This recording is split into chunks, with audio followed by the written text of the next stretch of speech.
Have you ever looked at two portraits in two different media in different locations and realized that you were looking at images of the same person?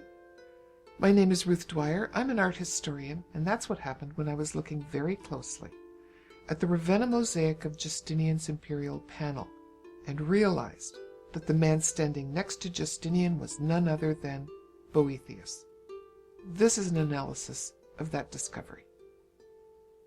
In my Boethius, Justinian, and the Ravenna Mosaics, I point out how profoundly Boethius's writings, particularly his translations of the Quadrivium and his Consolation of Philosophy, influenced the designs and decorations of the Emperor Justinian's Hagia Sophia and the Ravenna Mosaics.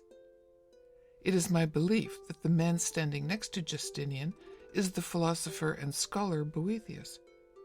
In order to prove my theory, I invited a forensic expert to do a formal analysis, comparing an ivory portrait of Boethius with this 6th century mosaic in Ravenna. This is that analysis. For further information about the connection between Boethius and Justinian, I refer you to a video of my presentation, Boethius, Justinian, and the Ravenna Mosaics. We are fortunate to have an image of an ivory panel discussed by the noted Boethius scholar Dr. Fabio Troncarelli. This 6th century diptych is in the Museo del Duomo in Monza, near Pavia where Boethius died.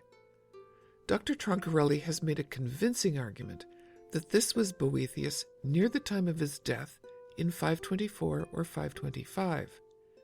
I saw similarities between the two and decided to seek an expert's opinion. In order to compare the two images, one in mosaic and the other in ivory, I contacted the University of Toronto.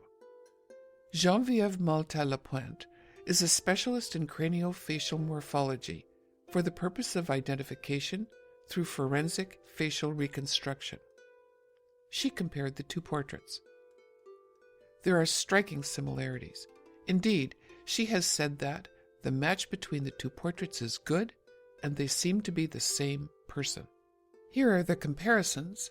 Let us begin with the eyes. Each man has a prominent brow ridge and an area at the brow that could be a fatty pad. The creases where the eyebrows meet the nose, also known as frown lines, match. Both have eyes which are deeply set. Malta-Lapointe measured the exocanthyon, endocanthyon, or lateral and medial corners of the eyes of each portrait. The measurements are very close. The area which connects the upper lip with the base of the nose is known as the philtrum. In both portraits, it is deep. Both have a thin upper lip with widely spaced upper points, which are known as the crista philtri. Malta-Lapointe pointed out that the distance between the crista philtri, the upper points of the lips, was unusually large in both, and she measured them as well as the chylion to chylion, the distance between the corners of the mouth. According to Malta-Lapointe, the index is the distance between the two crista philtri divided by the width of the mouth. It shows how wide the crista philtri is compared to the width of the mouth as a whole. According to her measurements, the index for both portraits is the same, 0.56. They both have a thicker lower lip. They both have a fleshy chin with a vertical chin cleft. The chin of the mosaic is a bit plumper than the chin of the ivory, reflecting perhaps a loss of weight toward the end of his life. They both have slight jowls. In both of them, there is a distinctive crease on the left side of the neck. In the ivory, the neck seems to be extended. In the mosaic, the man stands with his face and neck not extended. The man in the mosaic has curly hair, which is inherited. Boethius's father had curly hair. In the ivory portrait, the head has been shaved, and it is impossible to know if the hair was curly. Both portraits indicate a man with a receding hairline.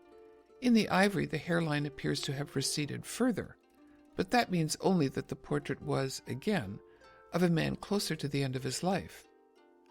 They both have a 5 o'clock shadow and a moustache which meets the beard. In addition, Malta-Lapointe took measurements based on common soft tissue landmarks and calculated index ratios of the facial features. She says that the indices are very similar and that the perspective could explain any differences. She points out that measuring the nasal index is a problem due to the differences in perspective. The mosaic portrait is frontal and the ivory portrait is in three-quarter view. Again, she has said that the match between the two portraits is good and they seem to be the same person. Given the strong physical resemblance between the image of the man next to Justinian and the ivory diptych, it is reasonable to conclude that the man next to Justinian in Ravenna is Boethius.